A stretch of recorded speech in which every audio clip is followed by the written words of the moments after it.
The world-famous and popular fantasy novels, The Lord of the Rings and The Hobbit, are a unique creation of J.R.R. Tolkien. The Lord of the Rings trilogy came to life on the silver screen with the charisma of director Peter Jackson. The original story revolved around Frodo Baggins, a resident of the Shire. A decade later, its prequel came called The Hobbit trilogy. The main hero of this story was Frodo's uncle Bilbo Baggins. Although not as good as the Lord of the Rings trilogy, the Hobbit trilogy was also quite successful. Today's event is about some unknown aspects of the Hobbit trilogy, a prequel based on the story of the Lord of the Rings 77 years before. Tolkien arranged the plot of The Hobbit in the story around 1928.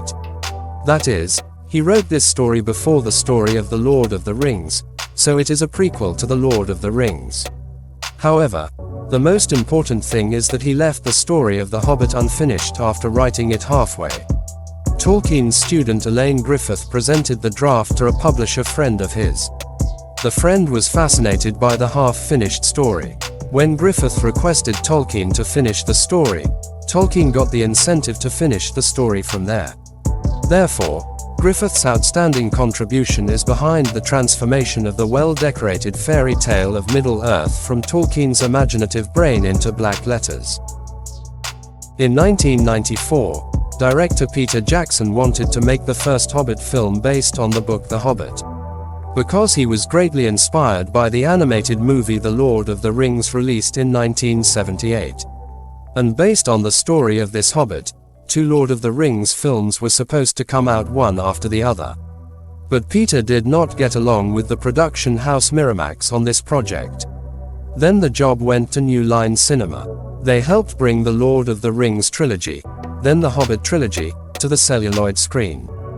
In 2010, the famous director Guillermo del Toro was offered the opportunity to make a film about the Hobbit.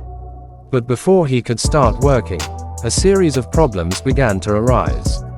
Among them, financial problems were considered the biggest complication. There was not enough budget to shoot the film in various places. Meanwhile, Tolkien's book publishers filed a lawsuit against Warner Bros. Over the issue of plot royalties. Due to this, the production company Warner Bros. Was gradually withdrawing this project. Faced with various complications, Toro eventually abandoned this project. Then the opportunity came to Peter Jackson. Many big actors were initially considered to play the role of Bilbo Baggins, the central character of this trilogy. Notable among them were Shia LaBeouf, James McAvoy, Harry Potter fame Daniel Radcliffe, Spider-Man fame Tobey Maguire, etc. But in the end, Peter Jackson paired up with British actor Martin Freeman. The problem arose with Martin Freeman's schedule. He was busy shooting for the BBC's timeless TV show The Sherlock. Peter Jackson postponed the shooting schedule from 2010 to 2011 just for Martin. When Del Toro was approached to play the role of the giant dragon Smaug, he initially considered actor Ron Perlman. But Jackson gave it to Benedict Cumberbatch, of Doctor Strange fame. Benedict not only voiced Smaug, but also handled the motion capture duties. The video was up to this point. I have presented it to you as far as I could. If any information is wrong, give your opinion in the comments. Thanks for watching the video for so long.